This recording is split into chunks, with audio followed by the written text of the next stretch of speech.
Existem fatores de descoordenação na maneira como a gente trabalha, fatores intangíveis, invisíveis, que estão por trás dos grandes acidentes.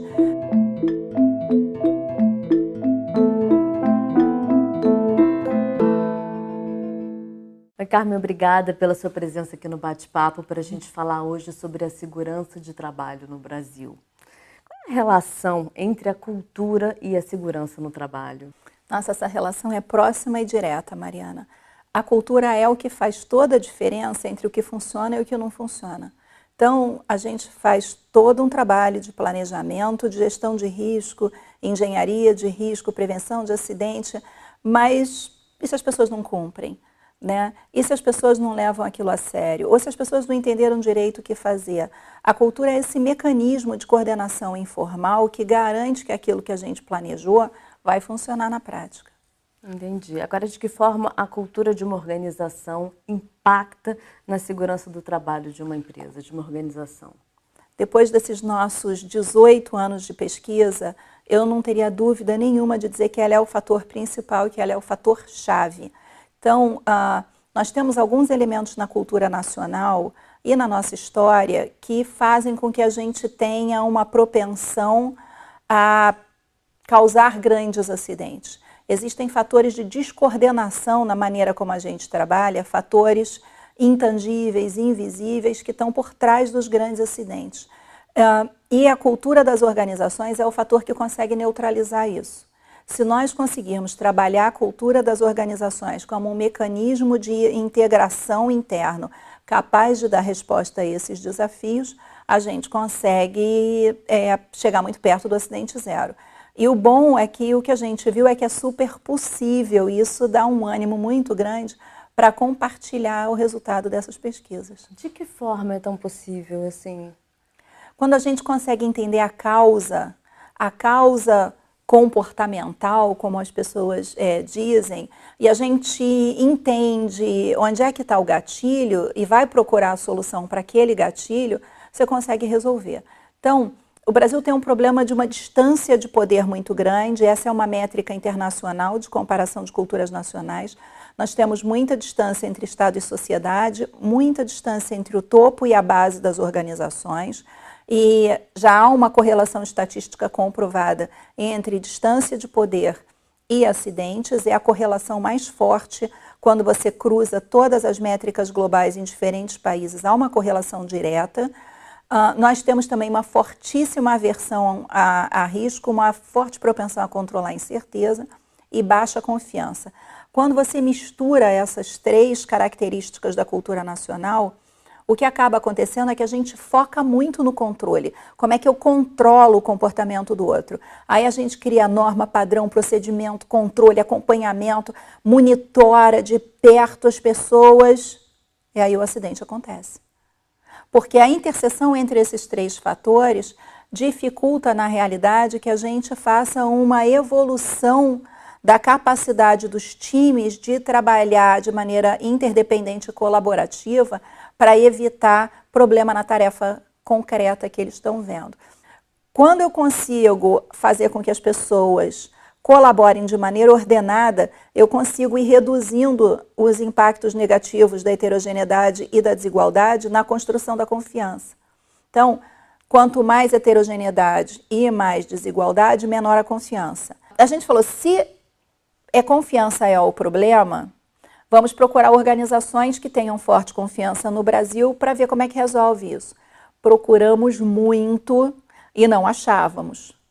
E aí a gente foi para a literatura, a gente foi procurar e a gente descobriu que organizações que enfrentam forte risco, risco pessoal e profissional muito alto, só conseguem operar se tiver forte confiança.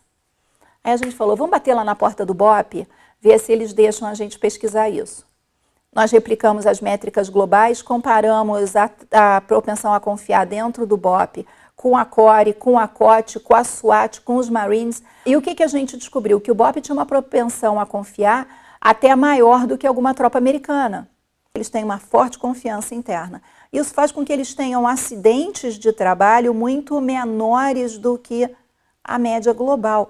E uma coisa muito curiosa, Eles estão em operação diariamente desde 1978 e eles só tiveram 9 fatalidades em serviço.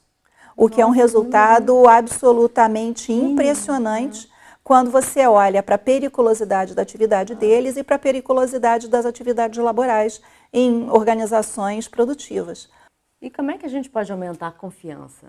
Nós temos que trabalhar com uma liderança que compartilhe mais responsabilidade. Então, ao invés do líder dizer o que as pessoas precisam fazer, a liderança precisa ajudar as pessoas a entender os desafios que elas têm pela frente e ajudar as equipes a juntos descobrirem melhor maneira de resolver esses desafios. Isso vai gradativamente aumentando previsibilidade e confiabilidade na base e isso vai dissolvendo essa tensão que existe, eu não sou otário, eu não vou colaborar com o patrão, essas coisas todas, vai dissolvendo isso, fazendo com que as empresas caminhem melhor. Mas nós temos um problema no Brasil grande que nós temos que resolver, que é redefinir a função dos nossos conselhos de administração.